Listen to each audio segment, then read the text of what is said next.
If you're over 70, there are changes your body makes that most people overlook, not because they aren't important, but because no one ever explained what they mean.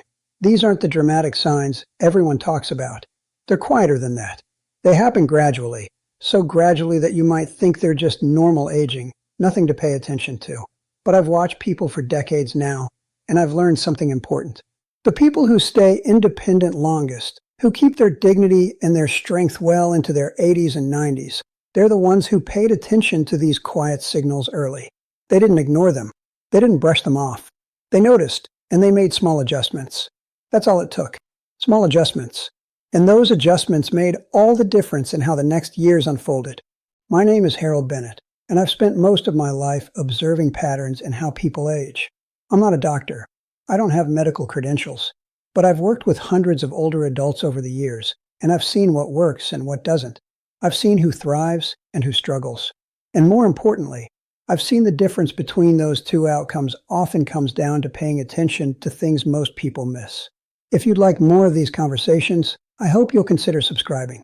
But for now, I just want you to listen carefully. What I'm going to share with you today could change the way you think about your own health, your own future. I'm going to walk you through several warning signs that are easy to overlook, but important to understand. Not to scare you, never to scare you, but to help you protect what matters most: your independence, your strength, your ability to live life on your own terms. The first thing I want to talk about is something I see constantly, and it surprises me how often people dismiss it. It's the amount of water you drink each day. Now, I know what you might be thinking. Water? That seems too simple. But hear me out, because this matters more than you think. As you get older, your body's sense of thirst changes. It becomes less reliable. You might not feel thirsty even when your body desperately needs water. And when you're not getting enough water, things start to break down in ways that seem unrelated. Your thinking gets a little foggy. Your balance feels a little off. You feel more tired than you should. You might even feel dizzy when you stand up. Most people attribute these things to just getting older, but often it's dehydration. Let me tell you about two people I knew, Margaret and Susan. Both were 74. Both lived alone. Both were doing reasonably well. Margaret started noticing she felt confused sometimes, especially in the afternoon. She'd walk into a room and forget why she went there. She'd lose her train of thought mid-sentence. It worried her. She thought maybe it was the beginning of dementia. Susan noticed similar things. But Susan had a daughter who was a nurse, and her daughter asked her one simple question. "Mom, how much water are you drinking?" Susan thought about it. Maybe 2 glasses a day. Her daughter told her to try drinking more. 6 glasses a day. Within a week, Susan's mind felt clearer. The confusion lifted. Margaret, on the other hand, never connected the dots. She kept worrying, kept feeling foggy, and eventually she started limiting her activities because she didn't trust her own thinking anymore. The reason this happens is straightforward. Your brain is mostly water. When you're even slightly dehydrated, your brain can't function at its best. Blood flow decreases. Nutrients don't get where they need to go as efficiently. And because older bodies don't signal thirst the way younger ones do, you can be dehydrated without ever feeling thirsty. So here's what I want you to do. Don't wait to feel thirsty. Set a pattern. A glass of water when you wake up. A glass with each meal. A glass mid-morning and mid-afternoon. Keep a water bottle where you can see it. You don't have to force yourself to drink gallons. Just consistent, steady intake throughout the day. It's a small thing, but I've seen it make a remarkable difference. The next thing I've noticed, and this one surprises people, is how often you get up from a chair. Not whether you can get up. Most people can still stand, but how easily you can do it. Whether you need to push off with your hands. Whether you need a little momentum, rocking forward first. Whether it takes you a moment to steady yourself once you're standing. These aren't just minor inconveniences. They're signals about your leg strength, and leg strength is one of the most important predictors of how independent you'll be in the coming years. I knew 2 men, both 76, Joe and Frank. Joe noticed it was getting harder to stand up from his couch. He needed to use the armrests to push himself up. He thought, well, that's just age. Nothing to be done about it. Frank noticed the same thing, but Frank decided to do something simple. Every day, he practiced sitting down and standing up from a firm chair 10 times. No hands, just his legs. At first, it was hard, but he kept at it. 6 months later, Joe was using a cane. Not because he had an injury, but because his legs had gotten weaker and weaker from not being used fully. His balance had declined. He didn't trust himself to walk without support. Frank, at the same age, was still walking a mile every morning, still getting up from chairs easily, still independent. What happens is this. When your leg muscles weaken, everything becomes harder. Walking becomes more tiring. Stairs become daunting. You start sitting more, which makes your legs weaker still. It's a cycle that's hard to reverse once it really takes hold. But if you catch it early, while you're just starting to notice that getting up requires a little extra effort, you can do something about it. Practice standing up without using your hands. Even 5 times a day makes a difference. Do it from a firm chair, not a soft couch at first. Your legs will get stronger. Your balance will improve. And you'll maintain that independence that matters so much. I hope this is making sense so far. If you're finding this helpful, I'd appreciate knowing in the comments. But let me continue, because this next part is important. Another warning sign people miss is how their feet feel. Specifically, whether they're starting to shuffle when they walk instead of picking their feet up fully, or whether they feel unsteady on uneven ground, or whether they've started holding on to walls or counters when they walk around their house, just for a little extra security. These seem like small adaptations, practical even, but they're signals that your balance system is starting to change, and balance is critical. Falls are one of the biggest threats to independence in your 70s and 80s. And most falls don't happen because of dramatic accidents. They happen because balance has slowly, quietly declined, and then one small misstep is enough. I remember Carol and Nancy, both 71. Carol noticed she was shuffling a bit. She also noticed she touched the wall sometimes when she walked down her hallway. She figured she was just being careful. Nancy noticed the same things. But Nancy had a friend who'd fallen and broken her hip, and that scared her enough to take it seriously. She started doing something simple. Every day, she practiced standing on one foot while holding onto the kitchen counter. Just 20 seconds on each foot. After a week, she tried it without holding on. Then she started walking heel to toe across her living room like a balance beam. Just once or twice a day. Carol didn't do any of that. She just kept shuffling, kept touching walls. A year later, Carol fell in her bathroom. She wasn't badly hurt, but it shook her confidence. She started using a walker, not because she physically needed it, but because she was afraid. Nancy, meanwhile, was still walking confidently, still independent. Your balance system needs practice to stay strong. It's controlled by several things working together: your inner ear, your vision, your leg strength, and your brain's ability to coordinate all of it.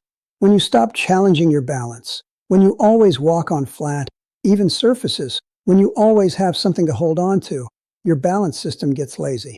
It declines. But if you practice, even simple exercises at home, you can maintain it. Stand on one foot while you brush your teeth. Walk heel to toe down your hallway.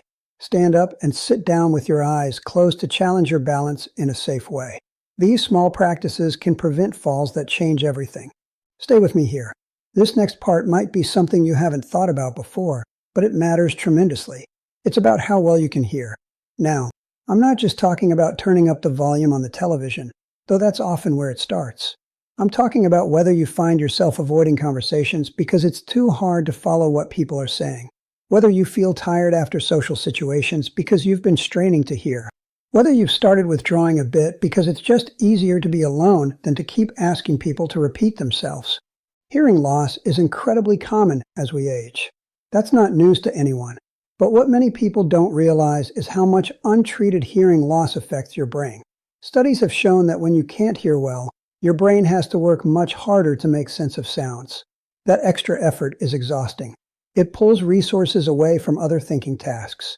Over time, people with untreated hearing loss are significantly more likely to develop cognitive decline. Not because the hearing loss causes dementia directly, but because the brain, struggling to hear, doesn't have as much capacity left over for memory and reasoning. I think of Robert and Walter, both 78. Both started having trouble hearing, especially in restaurants or group settings. Robert was embarrassed about it. He didn't want to wear hearing aids. He thought they made him look old, so he just started going out less. He stopped going to his weekly card game. He stopped attending church. He told people he was just tired, needed more rest. Walter also resisted hearing aids at first, but his daughter sat him down and explained what she'd read about hearing loss and cognitive decline. That got his attention. He got hearing aids. It took him a few weeks to adjust to them, but once he did, he noticed something remarkable. He wasn't as tired at the end of the day. Conversations were easier. He felt more like himself. Robert, meanwhile, became more and more isolated. His thinking did start to decline, though it's hard to say how much of that was the isolation and how much was the strain of not being able to hear well. If you've noticed your hearing isn't what it used to be, please don't ignore it. Get it checked. If you need hearing aids, give them a real try. It takes time to adjust, but it's worth it. Your brain needs the input. Your social connections need you to be able to participate. And your future self will thank you for taking this seriously now. The next thing I want to mention is something people often think is trivial, but it's not. It's how much you're eating, and more specifically, whether you're eating enough protein. As you get older, your appetite often decreases. Food doesn't taste quite the same. You might not feel hungry as often. You might find yourself eating smaller portions, maybe just toast and tea for breakfast, a small sandwich for lunch. It doesn't seem like a big deal, but your body needs protein to maintain your muscles.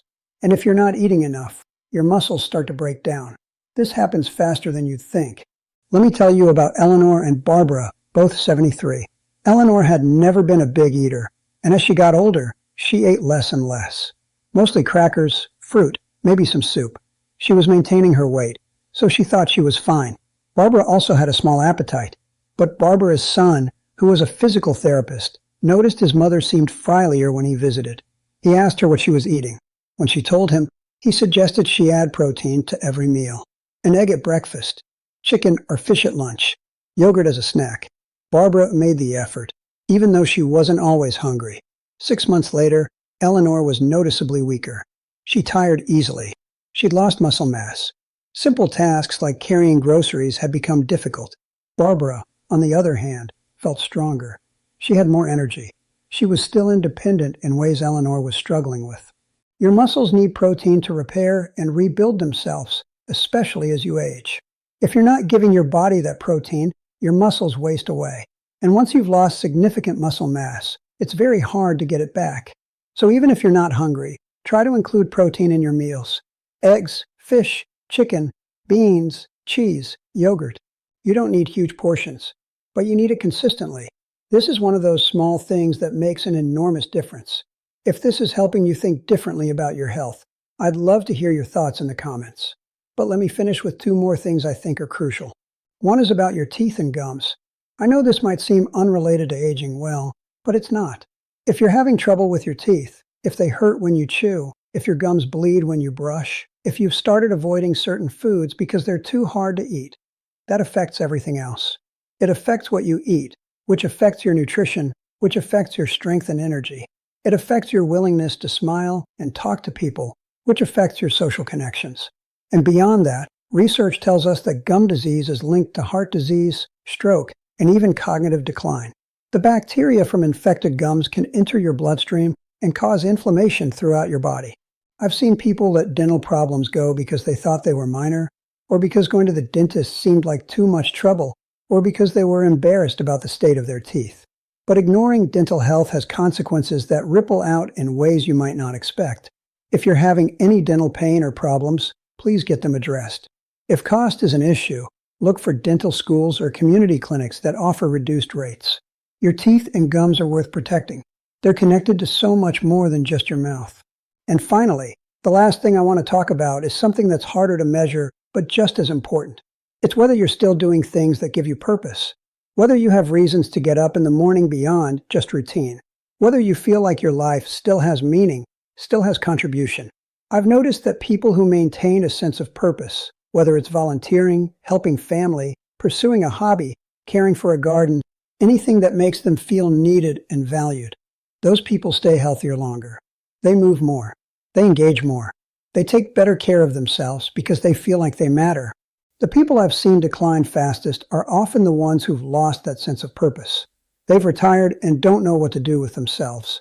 Their children are grown and busy. They feel like they're just waiting. And when you're just waiting, it's easy to stop trying. It's easy to let things slide. Your health, your habits, your connections.